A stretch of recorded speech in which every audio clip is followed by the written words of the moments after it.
नमस्कार, मैं मंजू कश्यप ग्राम दुहाई जिला गाजियाबाद से हूँ और फिलहाल जहाँ पे इस टाइम मौजूद हूँ ये दुहाई का इंडस्ट्रियल एरिया है। जो ये मेरे पास मछली पालन का एक फार्म है, लेकिन फिलहाल मैंने इस फार्म को प्राकृतिक फार्म बनाया हुआ है जो कि एकीकृत खेती में डेवलप किया हुआ है अपने पास के कृषि विज्ञान केंद्र गाजियाबाद की मदद से। तो मैं यहाँ पे कुछ ऐसा परिवर्तन मैंने इसमें किया है ताकि जो हमारे फार्मर्स हैं, मछली पालन करने वाले या फिर पशु से संबंधित या फिर खेती से संबंधित जो भी कुछ कार्य कर रहे हैं, तो उनकी सोच में कुछ अलग सा परिवर्तन ला सकूं, उनको अच्छी प्रेरणा में दे सकूं। जो मैंने प्रेरणा अपने देश के प्रधानमंत्री जी से, मुख्यमंत्री जी से, कृषि मंत्री जी से प्राप्त की है, तो मैं चाहती हूँ कि मेरे माध्यम से वे भी कुछ ना कुछ यहाँ से अच्छी प्रेरणा प्राप्त करें। तो इसलिए मैंने इस फार्म को इस तरह से बनाया है कि मैं यहाँ से कुछ ना कुछ हर महीने इनकम प्राप्त कर सकूं।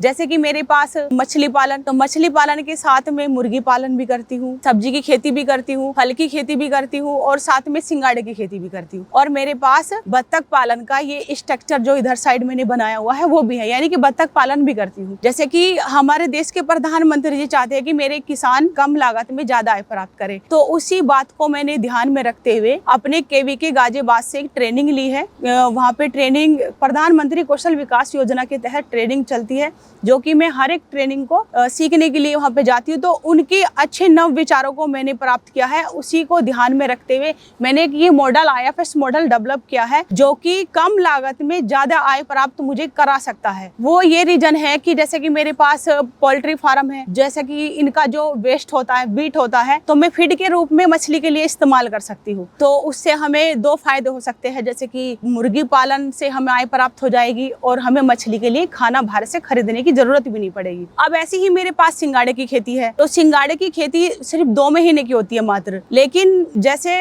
समुद्र के अंदर प्लैंकटन, बैक्टीरिया, डकवीड जैसे जो तत्व अपना आप से उत्पन्न हो जाते, तो उसका टारगेट यही है कि हमें जब सिंगाड़े की बेल से सिंगाड़ा तोड़ने के बाद जो इसका वेस्ट होता है, तो हमारे पास ग्रास कार्प मछलियां होती है। जो मैं मछली अपने तालाब में पाल रही हूँ, मेरे पास उसमें 10% ग्रास कार्प मछली भी है।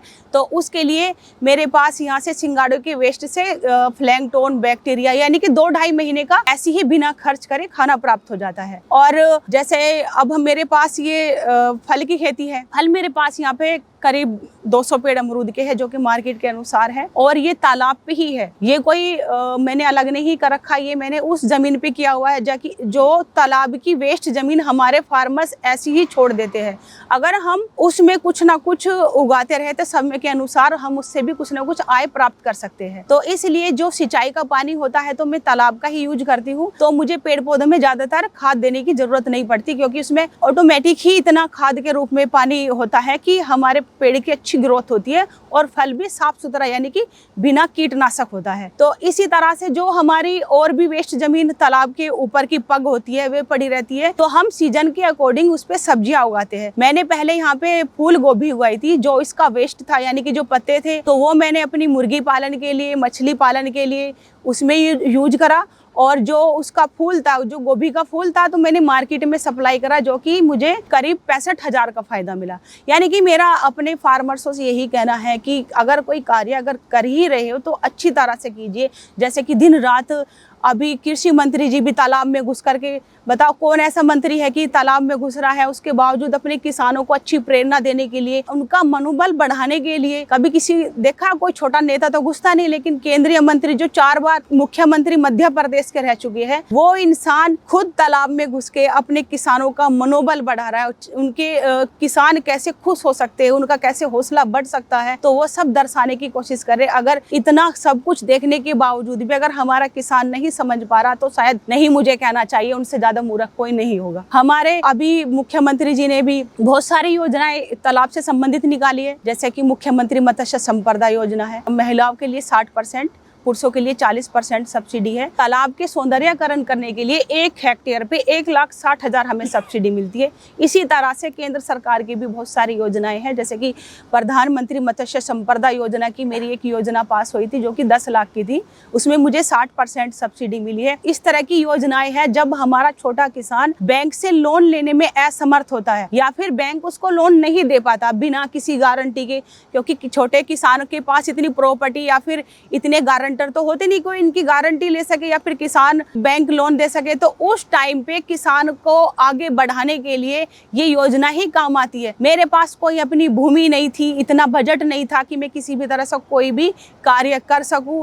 ये भी भूमि भी माननीय मुख्यमंत्री जी के अनुसार मुझे नगर निगम से मिली है और मैंने मुख्यमंत्री जी की, प्रधानमंत्री जी की योजना प्राप्त करके ही ये सब एक मॉडल तैयार किया है, ताकि मेरे यहाँ पे कोई महिला हो या पुरुष हो या फिर अन्य कोई भी अधिकारीगण यहाँ पे आए तो ये देखे कि मछली पालन इस तरीके से भी किया जा सकता है। हाँ, मैं उसके बारे में बताना चाहूँगी क्योंकि अनिवार्य भी है और खुद सरकार भी चाहती है कि उसका प्रचार प्रसार होए। मैंने खुद विकसित संकल्प यात्रा में 135 गांव में से 55 गांव कवर किए हैं ताकि मैं उनको बता सकूं। योजना की लेने की कोई इतनी ज़्यादा बड़ी प्रक्रिया नहीं है, उससे सिविल से भी कोई प्रभाव नहीं पड़ता है। और सबसे अच्छी बात तो ये है कि बिना बैंक की सहायता से 20 लाख तक की सब्सिडी हम अपने सीधे अकाउंट में ले सकते हैं। जैसे कि हमारे मत्स्य विभाग गाजियाबाद से आप वहाँ पे जाइए, जाने के बाद में सिर्फ अपना आधार कार्ड और जिस हमें योजना में आवेदन करना है वो सब, और तालाब से संबंधित जिस तालाब पे हम कार्य कर रहे हैं तो उसके कुछ पेपर्स हमें उसमें लगाने होते हैं, यानी कि लीज पे जो हमें मिला है लीज का पट्टा वो सब लगाना होता है, आधार कार्ड। उसमें और ज़्यादा कोई लंबी चौड़ी प्रक्रिया नहीं है, कहीं परेशान होने की ज़रूरत नहीं पड़ती है। देखिए वो उनको मिल सकता है क्योंकि अब से पहले जो हमारे बड़े बुजुर्ग हैं तो अब से पहले वे ट्रेनिंग नहीं लेते थे क्योंकि उनके पास तो अनुभव का इतना भंडार था कि ट्रेनिंग जैसी की ज़रूरत नहीं होती थी। तो ऐसे फार्मर्स हमारे बहुत है कि जिनके पास ये प्रमाण पत्र नहीं होता, सर्टिफिकेट नहीं होता कि ट्रेनिंग ली है नहीं ली है, तो उनको कोई इसकी ज़रूरत भी नहीं होती है। लेकिन अगर कहीं ट्रेनिंग दी जा रही है तो अपने पास के कृषि विज्ञान केंद्र में ले भी सकते हैं। लेकिन अगर नहीं है तो कोई ऐसी बात नहीं है कि जिसके पास अगर सर्टिफिकेट नहीं है तो वो अनुदान नहीं ले सकता, वो योजना में आवेदन कर सकता है। देखिए मुझे 9 साल तो इसको लेने में लग गई क्योंकि तालाब भी लेना बड़ा कठिन हो रहा था, वो भी नहीं मिल पा रहे थे। समझ में नहीं आ रहा था कि तालाब जैसी जमीन, गंदी जमीन भी नहीं दे पा रहे। लेकिन मैं तो धन्यवाद करना चाहूँगी अपने उत्तर प्रदेश के मुख्यमंत्री जी का कि उनके आदेश अनुसार मुझे ये तालाब मिला और मुझे लगभग 5 साल हो चुके। देखिए मेरे पास एक ही तालाब में ही 7 रहू, कतला, ब्रिगेड, ग्रास कार्प, नैन, मुराठी, ये सब यानी कि 4-5 वैरायटी एक ही साथ। और रही फल की, तो फल मेरे पास पिंक ताइवान 1 kg और भी अधिक तरह के मतलब फल यहाँ पे मैंने लगाए हुए हैं, जैसे कि रेड बनाना भी है फलों में। और अभी जैसे दिल्ली पूसा में 2024 में 11 अगस्त को माननीय प्रधानमंत्री जी ने अभी रेड कलर की एक भिंडी लॉन्च करी थी, बीज यानी कि 109 किस्में जारी करी थी, तो उसकी कुछ मैंने वैरायटी अपने यहाँ पे लगाई हुई है। तो यानी कि अधिक प्रकार के फल, पिंक ताइवान 1 kg और ये जो मैंने आपको मछलियाँ बताई, ये सब मैंने एक साथ यहाँ पे की हुई है। देखिए मेरे पास ये 3 एकड़ है, यानी कि 15 बीघा जमीन है और मैं उसी में ही ये सब करती हूँ। यानी कि मैंने ऐसा, देखो मेहनत, बिना मेहनत के तो कुछ मिलता ही नहीं है, तो मैंने बहुत यहाँ पे मेहनत भी की है। मेरे अपने विभागों ने, मत्स्य विभाग हो चाहे कृषि विज्ञान केंद्र हो, तो काफ़ी सहयोग भी किया है। और इस पे मैंने खुद से अपने परिवार के साथ रह करके काफ़ी मेहनत करी है और इसमें मतलब ऐसा जरिया बना दिया है कि इसमें महीने में कुछ ना कुछ यहाँ से प्राप्त होता रहे। देखिए अगर मैं इसको हिंदी भाषा में बोलूँ तो ये तो फिलहाल एकीकृत खेती मॉडल है। जैसे कि मैंने अभी बाहर अपना बोर्ड लगाया हुआ है, मत्स्य आधारित एकीकृत पद्धति मॉडल। और दूसरी बात करूँ तो एक IFS मॉडल के रूप में भी इसको जाना जाता है, जो कि सरकार बहुत जोर दे रही है इस चीज़ पर।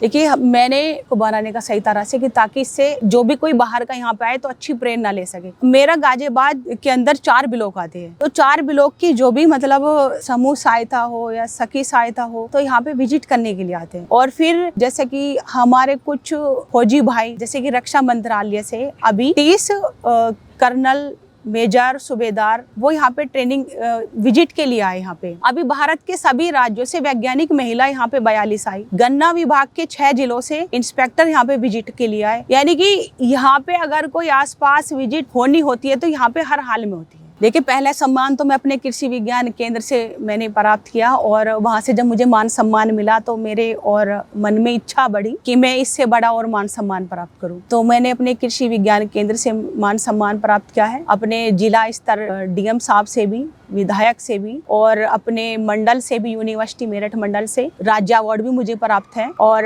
मैंने राष्ट्रीय अवार्ड दिल्ली अनुसंधान कृषि पूसा में, वहाँ से भी मुझे राष्ट्रीय अवार्ड देकर के सम्मानित किया गया। और हाल ही में अभी जिला अधिकारी गाजियाबाद की तरफ से मेरा आवेदन पद्मश्री के लिए भी गया हुआ है। देखिए, सबका अलग अलग इनकम है। जैसे कि मैं आपको बताऊं, मेरे पास जैसे सिंगाड़ा है तो 2 महीने की उसमें इनकम प्राप्त होती है। उनका जितना बड़ा मतलब एरिया होता है तो उतनी उससे हमें इनकम प्राप्त हो जाती है। अभी मैंने कम में बोया हुआ क्योंकि मैंने मछली ज्यादा अधिक मात्रा में कर दी है, तो सबकी अलग अलग मतलब मात्रा में मुझे इनकम प्राप्त हो जाती है। अगर मैं 1 लाख रुपए अपने मछली के पीछे लगा रही हूँ तो मुझे 2 गुना वहाँ से प्राप्त हो जाता है। यानी कि 1 लाख रुपए लगाने के बाद में मुझे 2 लाख की वहाँ से अलग लागत से अलग प्राप्ति हो जाती है। ऐसी ही मुर्गी पालन है। मुर्गी पालन में अगर मैंने 2 लाख लगाया तो 3.5 लाख रुपए की इनकम वहाँ से अलग से प्राप्त हो। देखिए, मुझे तो बड़ा अच्छा लगता है। जो अगर हम भी और महिलाओं की तरह घर में रहते तो शायद आप जैसे अच्छे इंसान या फिर जो हमारा सोशल मीडिया है, कोई भी अन्य चैनल हमसे मिलने के लिए नहीं आता, लेकिन हम अपने आप को बड़ा सौभाग्यशाली मानते हैं कि आप जैसे अच्छे इंसान हम लोगों का इंटरव्यू या फिर हमारे माध्यम से जो हम कहना चाहते हैं, जो हमारी इच्छा है समाज के प्रति, देश के प्रति, जो हम सिखाना चाहते हैं, आप वो प्रचार प्रसार करते हो तो किसको अच्छा नहीं लगेगा, सबको अच्छा लगता है। तो मुझे बहुत अच्छा लगता है जब मेरे यहाँ पे कोई भी विजिट आती है किसी भी तरह की, या फिर कोई मेरे अपने परिचित फार्मर्स यहाँ पे कुछ सीखने के लिए, देखने के लिए आते हैं, तो बहुत खुशी की अनुभूति होती है। देखिए, इनकम की तो ये सुन लीजिए, बड़े बुजुर्ग का कहना है पहले कि माली 1 बीघे में और किसान 100 बीघे में कमा लेता है। उसमें कुछ तो खासियत होगी। अगर हम ये सोच ले कि सिर्फ हमें यही फसल करनी है या फिर हमें यहाँ से आगे जाना ही नहीं है, तो वो जाएगा ही नहीं। उसको हम उस बारे में हम ना ही तो सरकार को दोष दे सकते हैं, ना ही किसी अन्य को दोष दे सकते हैं। अगर हमें कुछ हटके करना है तो अपने अंदर खुद में परिवर्तन लाने की आवश्यकता है। तो इसीलिए मैं उन फार्मर से यही कहूंगी कि जरूरी नहीं जो आप खेती कर रहे हैं कि आप उस पे ही निर्भर हो या फिर आपको वो ही करनी है। कुछ थोड़ा सा हटके कर लीजिए। गलत चीजों में भी तो हम दूसरों की नकल कर लेते हैं। अगर कुछ अच्छा हो रहा तो अच्छे की भी नकल करके देख लीजिए, क्या पता उसमें ज्यादा अधिक हमें फायदा हो जाए। तो इसलिए मेरा तो सिर्फ यही कहना है अच्छे उन किसानों से, सम्मानित किसानों से, कि आप जो खेती कर रहे हैं अगर उसमें फायदा नहीं हो रहा है तो एक बार अपनी फसल को चेंज करके देख लीजिए, ताकि आपको क्या पता उससे अच्छा बेनिफिट मिल जाए। तो यही सब मैं उनसे कहना चाहूंगी।